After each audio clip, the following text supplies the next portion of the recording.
Sejam bem-vindos ao canal Manifestadores da Riqueza e vamos para mais uma mensagem do dia. E se você gostar, não deixe de dar o seu like e de se inscrever no canal se você for novo por aqui. O poder do subconsciente. Capítulo 4. Parte 1. Joseph Murphy. Curas mentais nos tempos antigos. Ao longo dos tempos, homens de todas as nações acreditaram instintivamente que em algum lugar residia um poder de cura que poderia restaurar ao normal as funções e sensações do corpo do homem. Eles acreditavam que esse estranho poder poderia ser invocado sob certas condições e que o alívio do sofrimento humano se seguiria. A história de todas as nações apresenta testemunho em apoio a essa crença. No início da história do mundo, dizia-se que o poder de influenciar secretamente os homens para o bem ou para o mal, incluindo a cura dos enfermos, era possuído pelos sacerdotes e homens santos de todas as nações. A cura dos enfermos deveria ser um poder derivado diretamente de Deus por eles, e os procedimentos e processos de cura variavam em todo o mundo.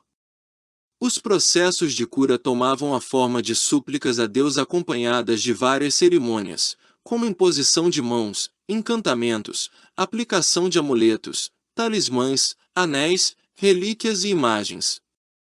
Por exemplo, nas religiões da antiguidade, os sacerdotes dos templos antigos davam drogas ao paciente e praticavam sugestões hipnóticas antes do sono do paciente, dizendo-lhe que os deuses o visitariam durante o sono e o curariam. Muitas curas se seguiram. Obviamente, tudo isso foi obra de potentes sugestões ao subconsciente. Após a realização de certos ritos misteriosos, os devotos de Hecate viam a deusa durante o sono, desde que antes de dormir tivessem orado a ela de acordo com estranhas e fantásticas instruções. Eles foram instruídos a misturar lagartos com resina, incenso e mirra, e triturar tudo isso ao ar livre sob a lua crescente. Curas foram relatadas em muitos casos após este procedimento grotesco. É óbvio que esses estranhos procedimentos, conforme mencionados nas ilustrações dadas, favoreceram a sugestão e a aceitação pelo subconsciente dessas pessoas, fazendo um poderoso apelo à sua imaginação. Na verdade, em todas essas curas, o subconsciente do sujeito era o curador. Em todas as épocas, curandeiros não oficiais obtiveram resultados notáveis nos casos em que a habilidade médica autorizada falhou. Isso dá motivo para reflexão. Como esses curandeiros em todas as partes do mundo efetuam suas curas? A resposta para todas essas curas se deve à crença cega do doente, que liberou o poder curador residente em seu subconsciente. Muitos dos remédios e métodos empregados eram bastante estranhos e fantásticos, o que incendiava a imaginação dos pacientes, causando um estado emocional desperto. Esse estado de espírito facilitava a sugestão de saúde e era aceito tanto pela mente consciente quanto pelo subconsciente do doente. Isso será melhor aprofundado no próximo capítulo. Relatos bíblicos sobre o uso dos poderes subconscientes. Quaisquer coisas que desejeis, quando orardes, crede que as recebereis e as tereis. Marcos 11, 24.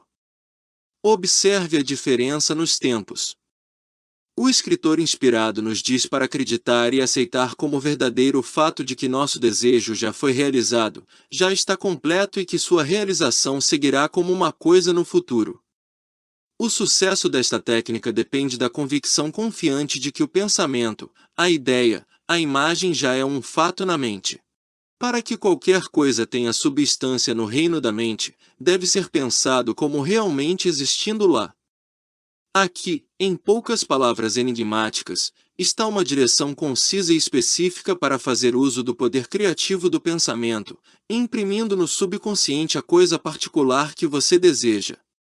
Seu pensamento, ideia, plano ou propósito é tão real em seu próprio plano quanto sua mão ou seu coração. Ao seguir a técnica bíblica, você elimina completamente de sua mente toda a consideração de condições, circunstâncias ou qualquer coisa que possa implicar em contingências adversas. Você está plantando uma semente, conceito, na mente que, se você não a perturbar, germinará infalivelmente em frutos externos. A condição primordial, sobre a qual Jesus insistiu, foi a fé. Repetidas vezes você lê na Bíblia, de acordo com sua fé isso é feito a você. Se você plantar certos tipos de sementes no solo, terá fé de que elas crescerão de acordo com sua espécie. Este é o caminho das sementes, e confiando nas leis do crescimento, você sabe que as sementes brotarão de acordo com sua espécie. A fé mencionada na Bíblia é uma maneira de pensar, uma atitude mental, uma certeza interior, sabendo que a ideia que você aceita plenamente em sua mente consciente será incorporada em sua mente subconsciente e manifestada. A fé é, de certo modo, aceitar como verdadeiro o que sua razão e seus sentidos negam, ou seja, fechar-se para a mente pequena, racional, analítica e consciente e adotar uma atitude de total confiança no poder interior de sua mente subconsciente. Um exemplo clássico de técnica bíblica é registrado em Mateus 9, 28-30. E, entrando em casa, aproximaram-se dele os cegos, e Jesus lhes disse: Creis que eu posso fazer isto? Disseram-lhe: Sim, Senhor.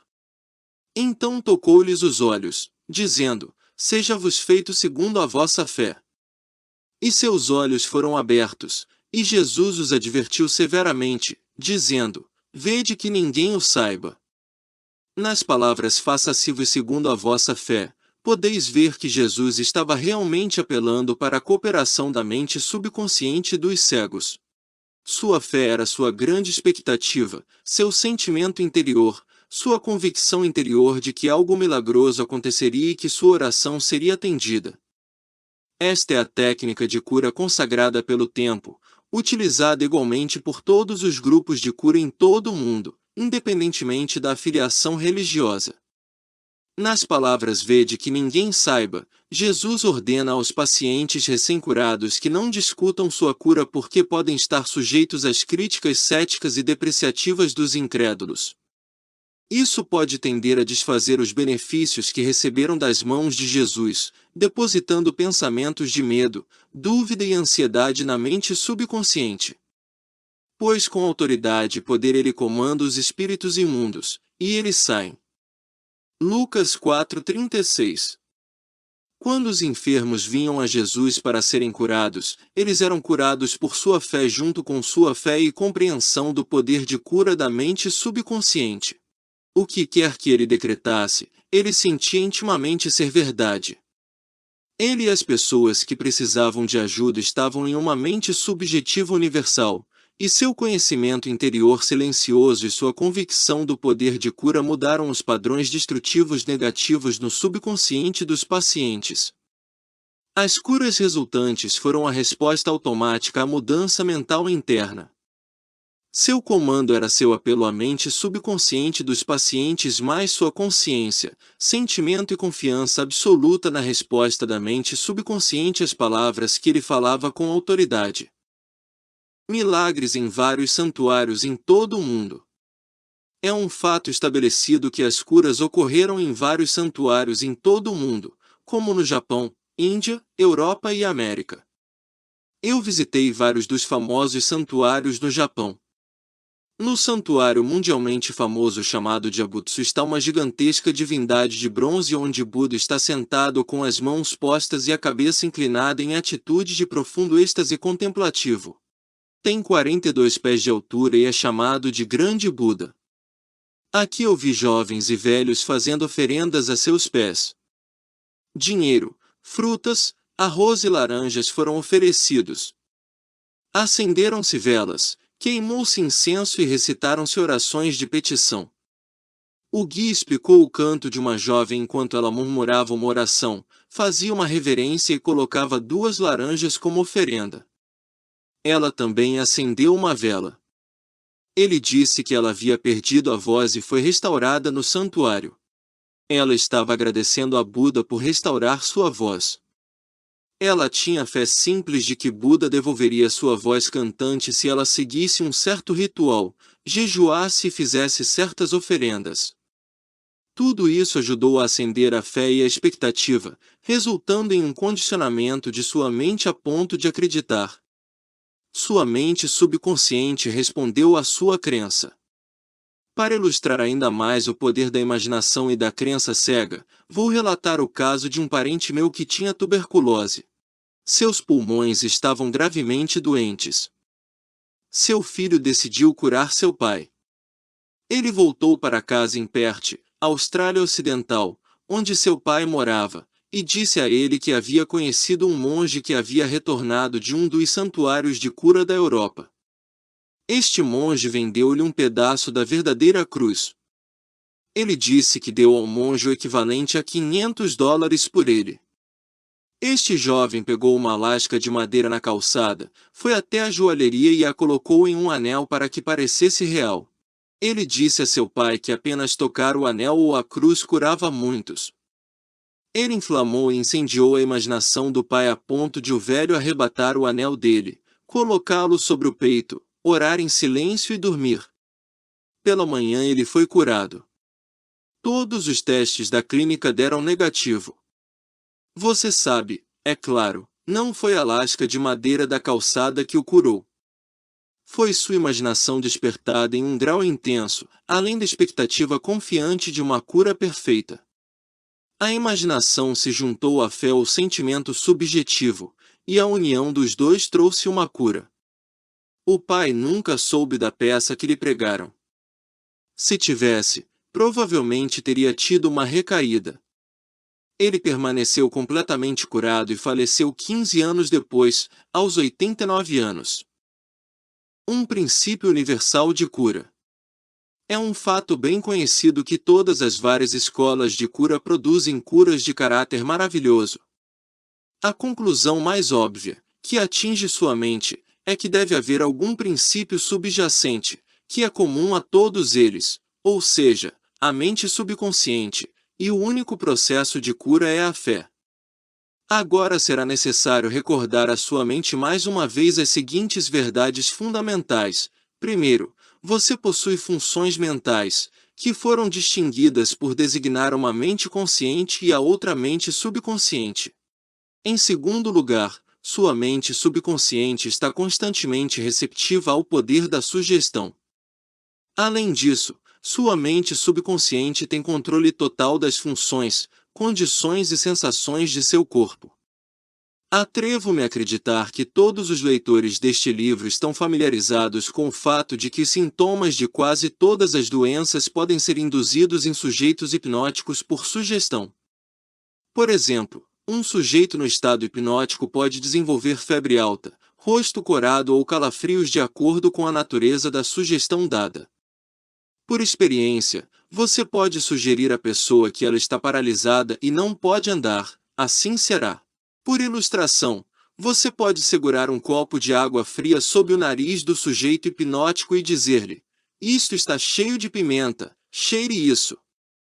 Ele começará a espirrar. O que você acha que o fez espirrar, a água ou a sugestão?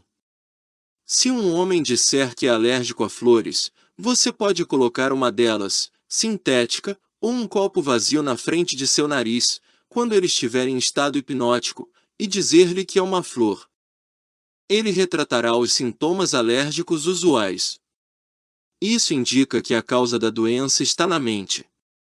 A cura da doença também pode ocorrer mentalmente.